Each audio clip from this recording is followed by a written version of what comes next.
So this was when we began to take a look at this parent's highest priorities as it related to getting their son out the door and to school in the morning.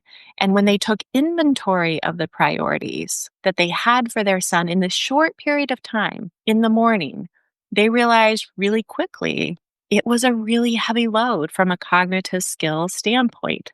Those priorities were causing cognitive fatigue and overwhelm in their son before he even left the home.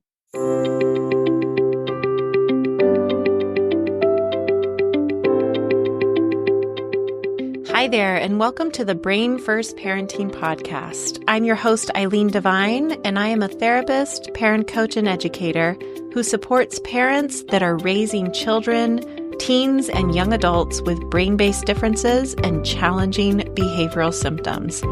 If you are a parent or caregiver of a child who has intense, confusing, relentless, or sometimes even scary behaviors, you are in the right place, and I am so glad you're here. Let's get started.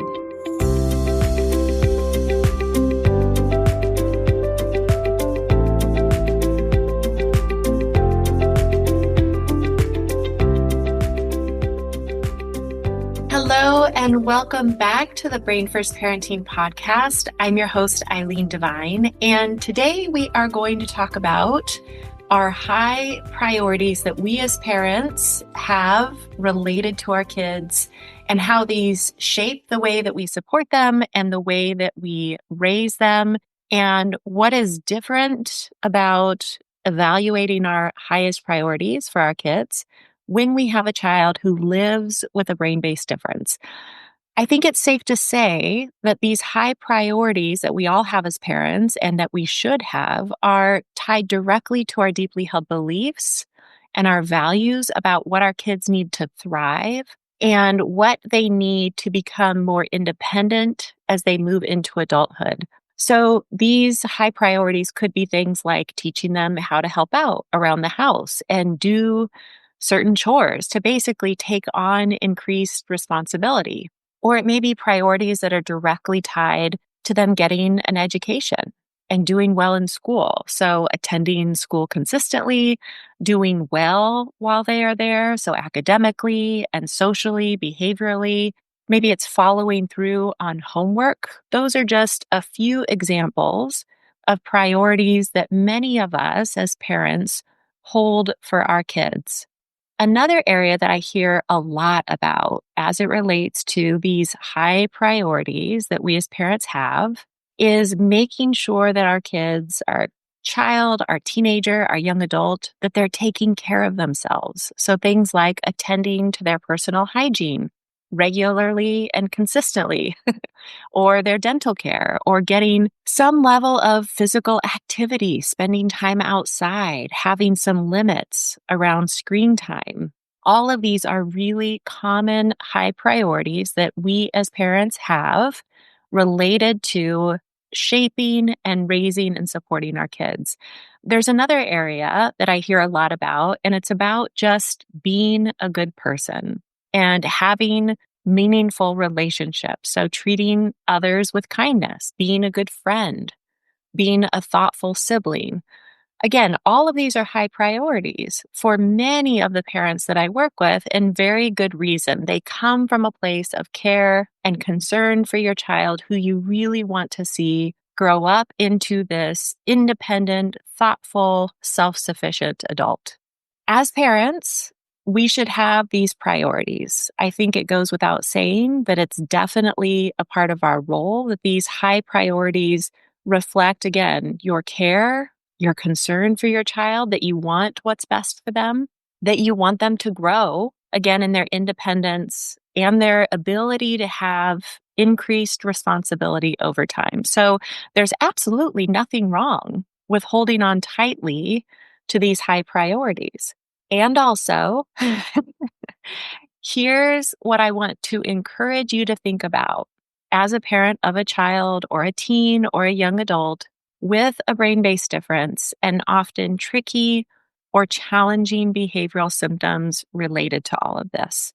The priorities we hold as parents in relation to our kids going to school, doing homework, brushing your teeth twice a day, being flexible, being generous in relationships. All of these translate directly into expectations for our kids that require specific cognitive skills. These priorities require their brain. If you've been listening to this podcast for any length of time, you know that this is something that we as parents of kids who have brains that work differently need to always be taking into consideration. Because when you have a child with a brain-based difference, what that means is that their brain doesn't always work as you would expect it to, or as reliably as it needs to keep up with all of those expectations and demands that the world is throwing their way, right? Big or small. Sometimes it's that accumulation of the small expectations and demands that are the biggest driver of those challenging defensive behaviors that we see. Which leads me to another consideration that I believe every parent of a child or teen or young adult with neurobehavioral challenges needs to make. And that is recognizing the cognitive load that is being placed on your child or your teen as a result of them trying to meet all of these high priorities and taking a step back to really evaluate whether it's a load they can handle. Remember, every task, every expectation that your child is being asked to complete or meet, it's going to add to their cognitive load, which leads to cognitive fatigue, which can lead to behavioral symptoms and actually then decreases their capacity to do the thing, whatever that thing is. That high priority you so badly want them to move closer to is even further away at that point when this pattern of cognitive fatigue is set in motion. Cognitive load and cognitive fatigue, it's such an important concept for you as a parent to get clarity on. So if you've not listened to episode 21 yet on this podcast, it's the hidden impact of cognitive fatigue. I will link to it in the show notes, and you can also go listen to it when you're done with this episode so that you can make sure that you're crystal clear on what we're talking about there. Alrighty. So as a parent, what about our experience in all of this? It is sometimes a very hard reality to accept that your child just does not have this capacity or the endurance, the bandwidth to meet every priority that you feel is really reasonable to hold for them. Those seemingly easy to reach goals or priorities.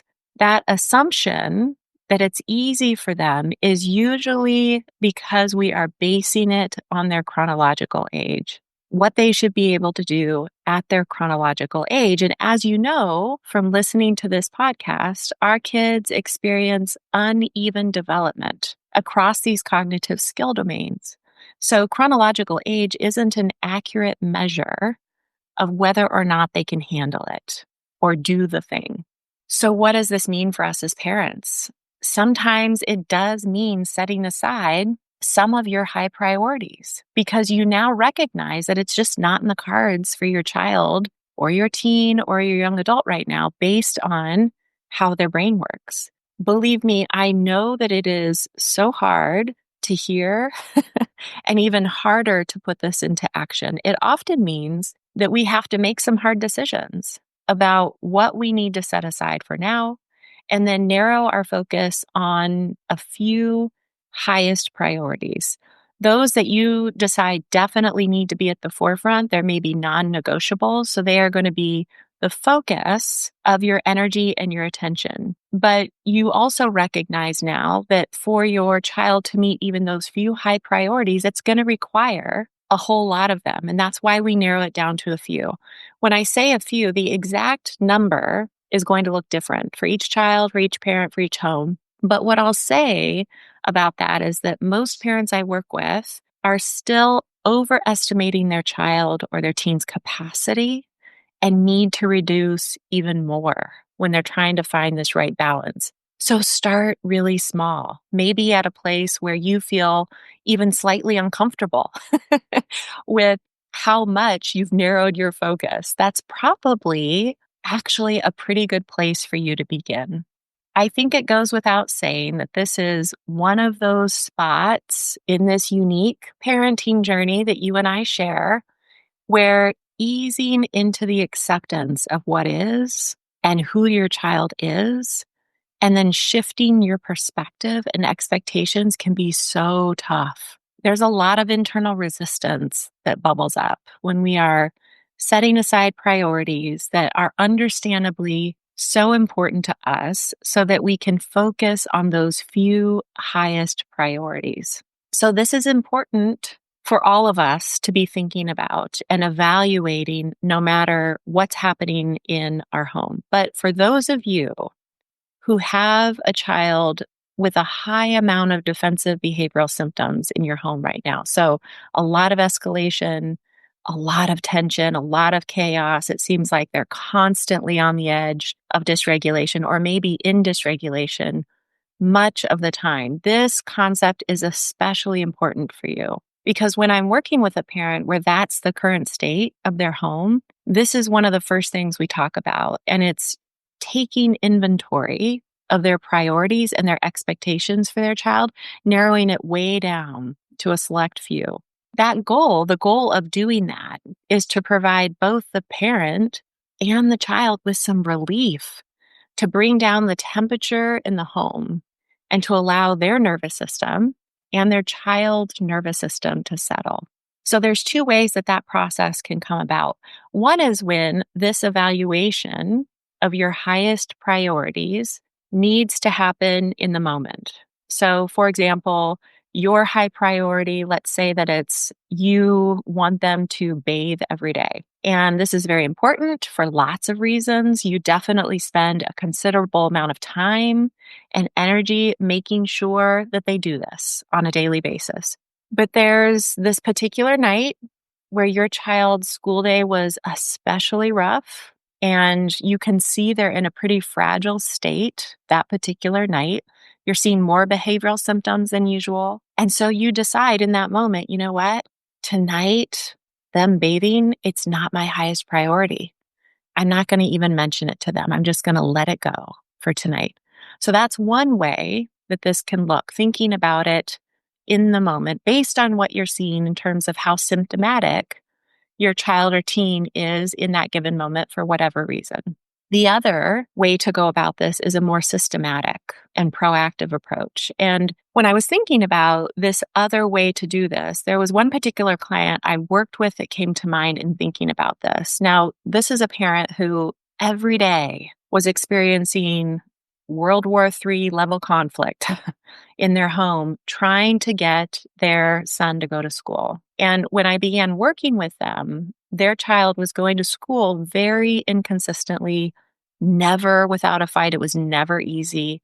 And the school attendance was becoming less consistent over time. And they were understandably terrified that this pattern was leading to full on school refusal. They did not want that to happen. It was clear in talking about the patterns they were seeing that their son woke up each day already experiencing a sense of overwhelm and anxiety, just anticipating going into that environment, the school environment that was very, very challenging for him.